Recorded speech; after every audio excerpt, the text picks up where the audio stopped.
Hi guys, it's me Brittany again with another video, a come eat with me video or mukbang. Today I went to K restaurant in Peabody. Um, I've never had Korean food before, so this is gonna be the first time for me. I'm getting the food out of the package right now. All right. So I asked them to put the kimchi on the side because I wasn't sure if I was gonna like kimchi or not. I also ordered some fried dumplings, as you can see here, and this might be more kimchi. Oh no, it's rice. I don't know how well you can see that, but got some rice, and I ordered their LA beef.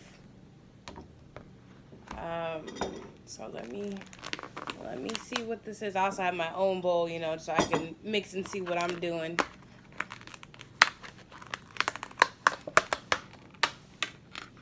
When I went inside, I was looking to see if I could get a take-home menu, but they didn't have any. They just had business cards for catering. But this is the meat. It was highly recommended on Yelp for Korean food near me. I didn't want to go all the way to Cambridge or Boston for Korean food because I wanted to try it. Now, before I make the trek, I wanted to make sure I actually liked the style of food. But I'm going to try, put a little bit of rice. This is more of like a sticky rice in consistency. It's definitely very, very sticky. It's like, let me let you see it. It feels sticky, so it's like that. If you've ever had Thai food before, the mango sticky rice, it feels like that, sticky. I don't want a lot of rice, 'cause I don't want to fill up on rice. But yeah, I'll put some of that on, and let me get some pieces of the rib. My rib. Okay. Let's see what else they have in here. Some vegetables underneath. I'll take some broccoli and some onions. I love vegetables. I really, really do. So I'm gonna see what that's hitting for. I just picked it up. It's not hot, but it's not cold.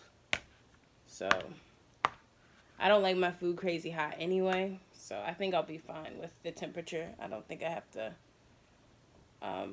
warm it up.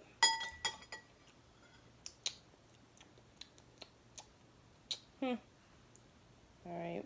I know you shouldn't eat with your hands, but I don't want to go back for a fork.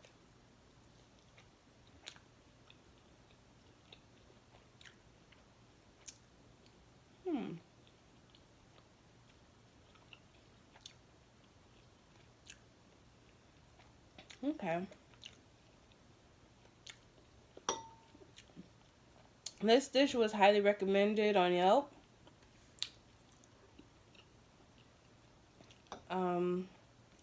I was hoping for something a little bit more saucy, but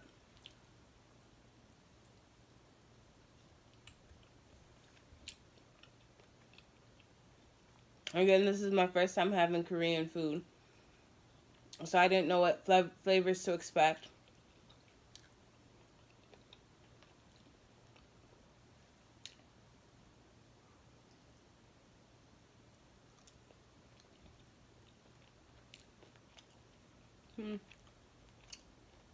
Not bad. Still trying to figure it out. It's not as sweet as a teriyaki.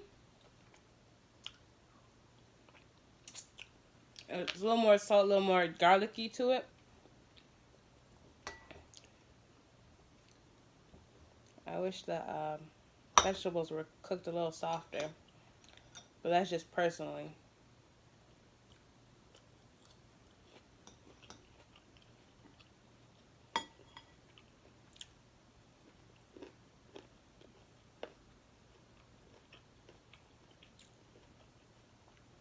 Now this dish that I bought, it was $20.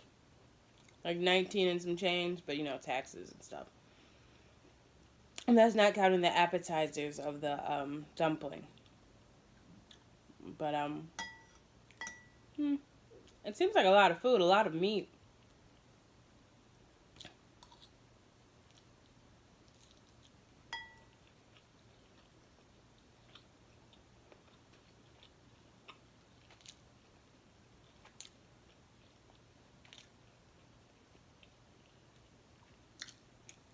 So good. I'm coming around to it. I think I'm coming around to it. I like the garlickiness of it, especially with the rice.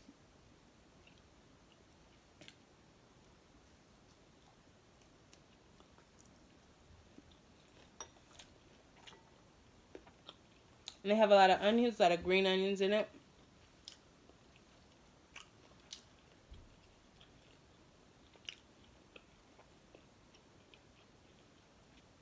Still got chew your food. So, what have you guys been doing this week? The movies that I saw this week, because you know I'm an AMC Stubbs member. Shout out to AMC.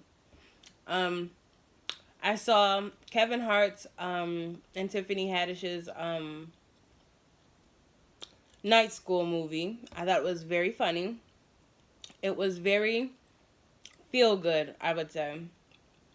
They had some very good like ha-has in there.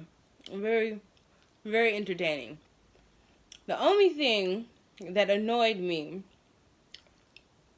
was there was a couple next to me and they looked like they were about 16, 15, and they just kept making out. And I didn't want to be that person. So I didn't say anything. I just put the hand up and watched the movie, trying to block them out. But all I could hear was, and I'm like, seriously? I'm trying to watch a movie. Like, when I'm watching a movie, I just want to watch the movie. I don't want to be your parent. I don't want to be, hey, go get a room. Like, I'm just trying to focus on the movie. Now, I was there with my husband. He didn't know what was going on because it was on the other side of me. But I was so annoyed because I'm just trying to watch a movie and I hear... And I'm no hater, so I didn't say nothing. But you're ruining the experience of the movie for me. Just saying. If you're going to the movies, you know, respect the other people in the room and let them enjoy the movie. Like, you know, they say, I mean, to their credit, they didn't say before the movie started no making out. They said no cell phones. But they didn't mention no loud makeout session. So... for that, I will excuse it. But I was annoyed. I'm like, and they were so young, so it's like I didn't want to say anything to them. I don't know why. I just felt uncomfortable about saying anything to somebody else's children. But I'm looking at my face. I'm like, oh shoot, girl, you are slimming out a little bit. Okay. All right, I'm still on this weight loss journey, still, you know, trying to eat right and everything, and so yeah, I'm still losing some, excitedly, still losing some. Y'all gonna see by the time a year out from now, you guys gonna be like, who was that in the beginning videos? Still me. I'm gonna still say the same, but I'm gonna look a little different. I'm gonna get back to my, you know, teenage years. You know what I'm saying? I still look young for my age. I'm still popping. But no, for real, yeah. So I wish you guys could see what I'm looking at. It's just so beautiful. But it has a very garlicky taste to it. You know, I'm gonna try one of these dumplings, and then I'm gonna try the kimchi just to say that I've had kimchi, but I'm like very, very leery, and I don't know why. Just the sound of the name kimchi, I just feel like it's rotten food. I don't know, but it's not.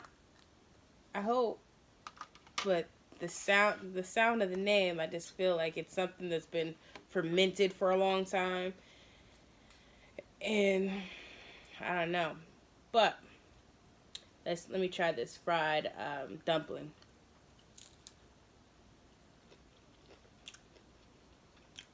Mmm. Now this sauce was very saltier than I thought it was gonna be. I was thinking it was gonna be, you know, like the sauce you get for Chinese food for their scallion pancakes. I thought it was gonna taste like that, which is more of a little sweet taste. This is very vinegary. That's what it's not salty, vinegary. But I'll do a little bit.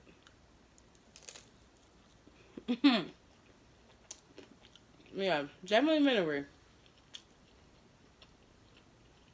I don't like the sauce, but I like the dumpling. Yeah, I think I'd rather do like a duck sauce than that, or maybe mix some duck sauce in there. It's just like black vinegar. Let me see what. Maybe it's soy sauce mixed with vinegar because it's very vinegary, very strong on the vinegar taste.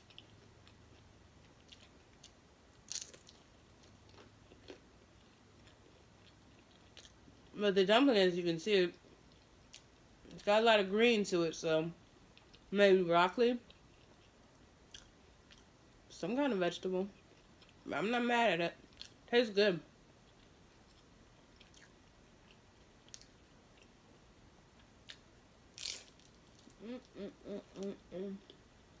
I like the crunch.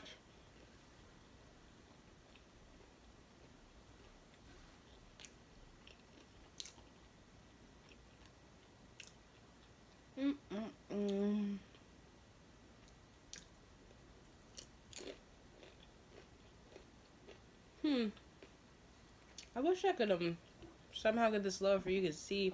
Oh, there we go. I mean, you can't see me anymore. Well, can't see me much, but you can see the food better.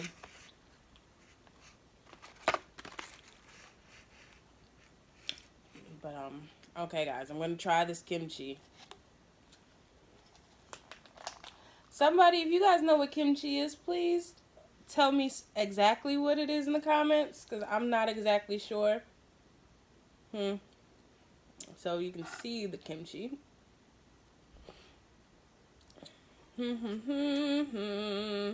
Pray for me, y'all. Pray for me, pray for me. I don't know why I'm so afraid of I must have seen a special or something on kimchi. I don't even know why I think that it's fermented. But I halfway feel like it was fermented. But I'm going to try it, though. Woo. Hot. Spicy. Woo. Yeah, I'm glad I did that on the side, Joe. Woo.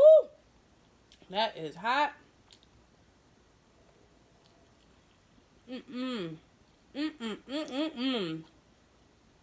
Yeah. That is spiciness. Not a fan. It's like a concentrated hot. It wasn't even a sneak attack hot. It just came out the gate hot. Maybe I need to eat that with some meat. And not just straight by itself. Something to kind of mask it a little bit. Because that was hot.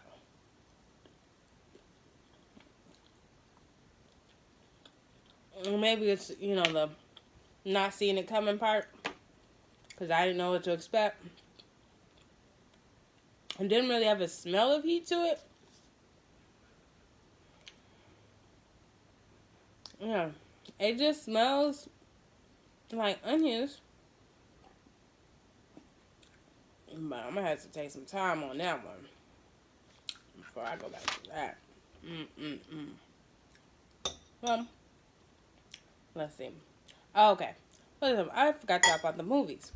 Okay. So, I saw that. And What I did like about the movie is the theme of second chances. I know Kevin Hart talked on the Breakfast Club about, the theme of the movie would be second chances, and they really talked about that a lot. And everybody deserves to have another chance if they've earned it. I know I've, in my life had second, third, fourth, fifth chances, you know what I mean? Not always for the same thing, because I try not to make the same mistake twice. But as an entrepreneur, I've done many different businesses, and each time it's another chance to me. My first official business that I had on my own was an antique store. And in having the store, I've learned a lot about what it is to be a storefront owner. I didn't have a chain or a franchise that I bought into. I had a storefront. I paid my lease. I paid for all my furniture that I had in there, all my smalls. It was an antique store, so I had big furniture and, the small plates and the china and all that stuff. My antique store was very, very pretty. It wasn't one of those antique stores that you go into and it's all dusty and you have to claw through it to find the treasures. Like, I hate that. So, my store is very clean. You saw the merchandise. What you see is what you get. I didn't put any price tags on things because I wanted to be able to talk and barter and, let people haggle. I like that aspect of antique stores. And the antique stores that I buy from and go to and frequent. So I kept it that way so that we could, talk and, if we had a really good conversation and I really liked, you, sometimes I would gift things because it was my store, it was my products, it was all mine. So I could make that decision if I wanted to. So that's what I liked about having my own storefront. And it was successful in the sense that it didn't go into debt for it. But what I didn't like is that, most of my money that I made went to my lease payment, to my rent. And it just felt like I was working for my landlord. You know what I mean? And I was like, if I ever do a store again, I will be the owner so that I can have the time to build out my clientele, and the money that it makes goes back into the business, not to paying off my landlord, because he could go up on my rent every month or every year, and I just didn't want to play those games. And you gotta pay for the water and heat and gas and all that stuff, and it's not yours. And the build out of it, you have to leave all that behind. So I didn't want to build anything permanent and have to leave it behind. So I did a lot of shelves. I used a lot of my merchandise to also be a part of what I use for you to see it. Part of the, I don't know, stands or whatever.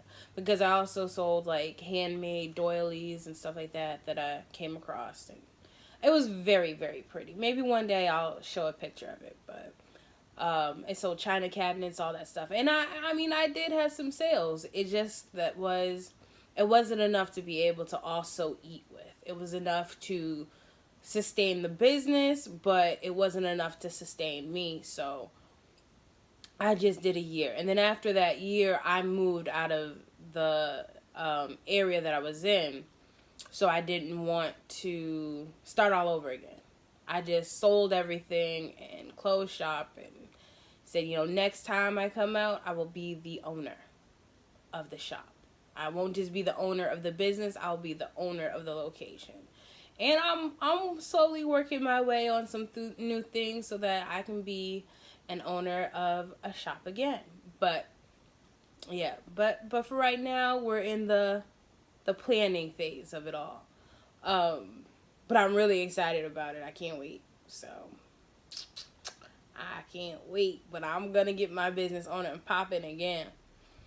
But it won't be at least right now. I'm not thinking about doing the antique stuff. I love antiques, but again, also at this time in my life, I was 23, I believe. Yeah, I was 23 with my own antique store. Like, how many 23-year-olds have their own antique store that you know of? And that was another thing. Because I was so young, I felt like a lot of my customers were always questioning me about if I knew what I had. And I always did research on everything, so I knew exactly what I had. And it was funny because I'd never really advertised that I was the owner of my store. So when they would come in, they would be like, "So where's the owner?" I'm like, "Oh, I'm right here." but they're like, "No, the guy." Like, as if I was lying. I'm like, "What do you mean the guy?" Well, the guy was my husband. And at the time, he wasn't my husband. He was, my boyfriend.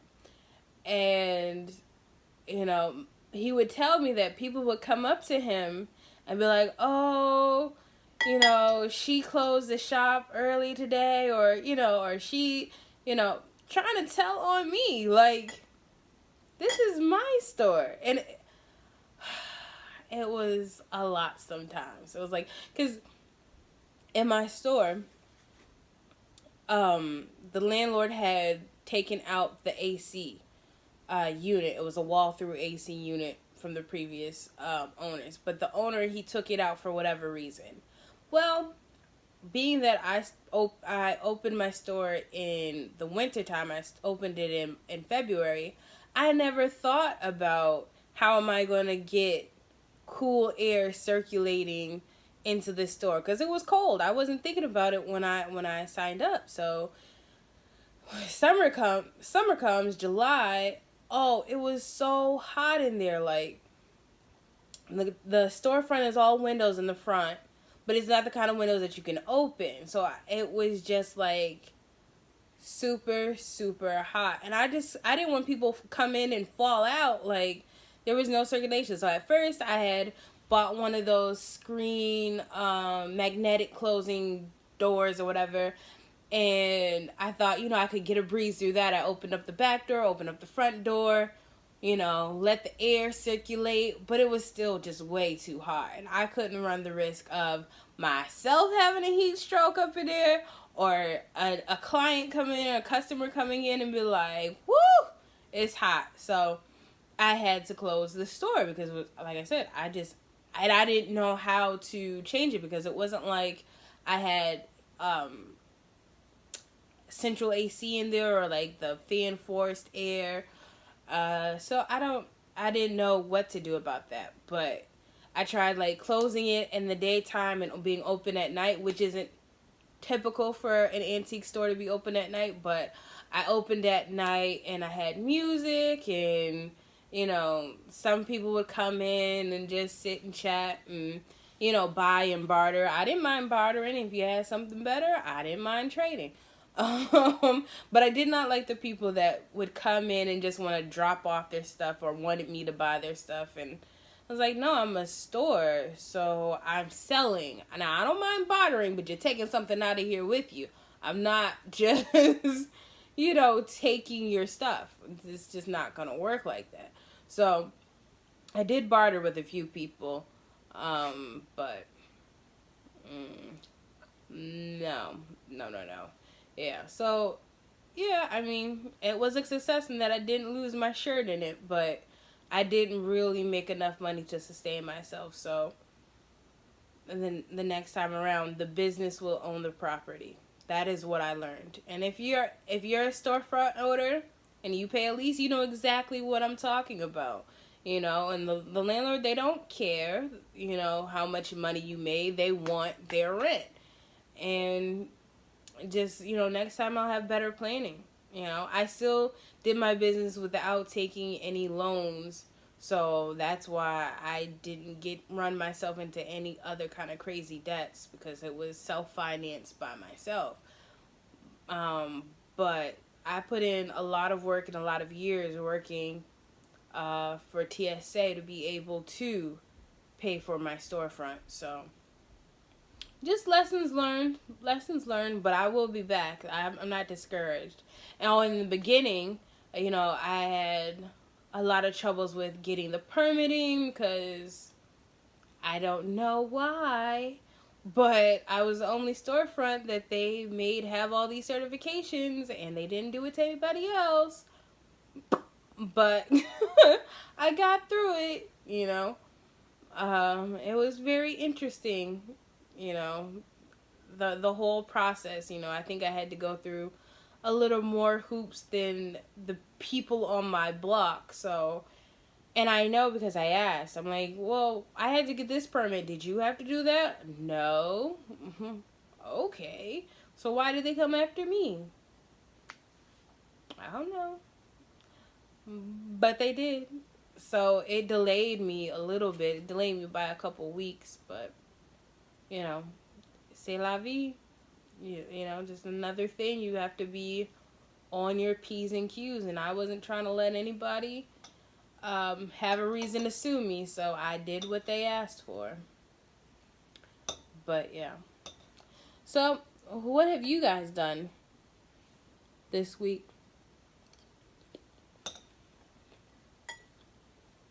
Write it in the comments below. Or is there any discussions you would want to have about owning a storefront or incorporating your business? I've done that.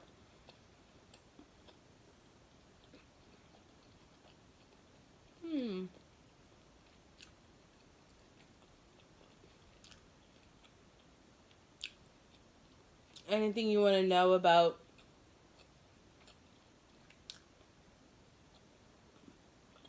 the antiques world? Where's the best place to get your antiques? Me personally, I love auctions. I love auctions. That's where I got a lot of my antiques from. I loved auctions. Auctions were my thing. I was very good at it. But one thing to worry about with auctions is the audience. You gotta look at the audience. If there's a lot of older people there, you're gonna pay a lot more for your smalls because that's something that they can take and go with them. But you can get your furniture cheaper because they ain't trying to haul that. So if you're into buying furniture, I think that it's wiser to go to auctions that have the majority of their makeup be an older population, because then you can get a lot of the China cabinets and all that stuff dirt cheap. I got 3 China cabinets for like $10 each. Sell them for $3.50. Boom, money all day. But again, my rent was high, so it went to rent. But that's just a little tip. You gotta look at what frequents the auction houses that you're going to. And if, like I said, if it's an older crowd, you're going to pay a lot more for the smalls and the knick-knacky things, because older people, they like that stuff. And it's easy for them to cash and carry on out. But as far as the big stuff, like the furniture, yeah. I got an Ethan Allen chair, $10. Why? Because they don't want to carry it. Get a truck, have them deliver it. And I always did big hauls when I went to auction houses, so I always ordered or had a moving company come and get my stuff and then deliver it to my storefront, because ain't nobody got time for that. I wasn't hauling myself. So I paid somebody. But if you wanted to get into the antiques world, the furniture business of it, because I got a lot of mahogany pieces and my really good stuff, I didn't give that away. And that was another thing. I really liked a lot of my pieces, so it was very heartbreaking every time I sold it. So I don't suggest you get into a business where you don't want to sell your products because you love them, and I loved them, but I needed to sell them so that I could still, maintain the business, so that the business wouldn't die. But I ended up, selling it all out and then closing the business out. But yes, I really loved all my china. I kept a couple. But yeah. I love my little store. But anywho, so yeah, if you guys have any questions or have any industries that you want to talk about, I could have possibly been in there. I used to do nails back in the day. That was my first, actually, I guess that would be my first legit business. No, that was a hustle. That was a side hustle. I went to school to do nails, so I actually knew what I was doing. But I was still like a first year, and I would just mainly do my friends and stuff, do their nails, and because I knew how to do acrylics and all that. And I didn't use power drills. I used a hand file, like they teach you in school. If you lay it right, you don't need drills. Okay, you can go just as fast if you know how to lay it right, and you gotta find a nail artist that knows that. You don't have to worry about drills and dust all in your face. Like, no. You lay it right, shape it, you're good. You're done. You can do all. I used to do 3D nails before they were popular. Like, my nail tech that I had, her name was Taka. She was amazing. And she was the one that pushed me into going to school for it. Because I was trying to tell her, like, because she did it out of her house. And I was trying to get her to do it on the front because I knew she was just that cold. Like, she was good. And I started with her before she was popping. So, yeah, maybe I'll get into that story time and how I met Miss Taka, and got into the nail game for a bit because I was pretty good at it too. But I did mainly like the kids and stuff because I was a kid. I was 18 and my sister was like 10, so I did a lot of her friends, and then from doing her friends I did other kids around, and I did a lot of fiberglass on them because they were little, and I just thought acrylics would be just too heavy, so I did fiberglass because, one, they're not washing dishes and gonna get it all messed up and stuff, and it's lightweight, and I know about the nails too. I know about doing all the different shapes. I was more of a Squovo fan, if you guys know about nails. Maybe we'll talk about that in another video. Because I can talk about nails all day. Being someone that did nails, I don't really wear nails that often just because I did it so much and I like to have my hands free. But when I do get my nails done, yes, your girl be telling them what she wants because they don't know. I tell them how to get it done, basically, because they don't know. Like, out here, they don't do nails like I like them done. So, it's like, okay, go get your clear powder. I want some glass nails. What are glass nails? Okay, give me some clear tips. Get you a clear powder. I want you to put this little sticker that I bought right here so that when you put the clear powder on, it's inside. Anyway, that could be a whole nother video because I like so many different things. You know what? This is going to be a really good journey. Like, we're eating together. We're talking about life. I love this. This is going to be great. I love you guys. I'll see you later. Bye.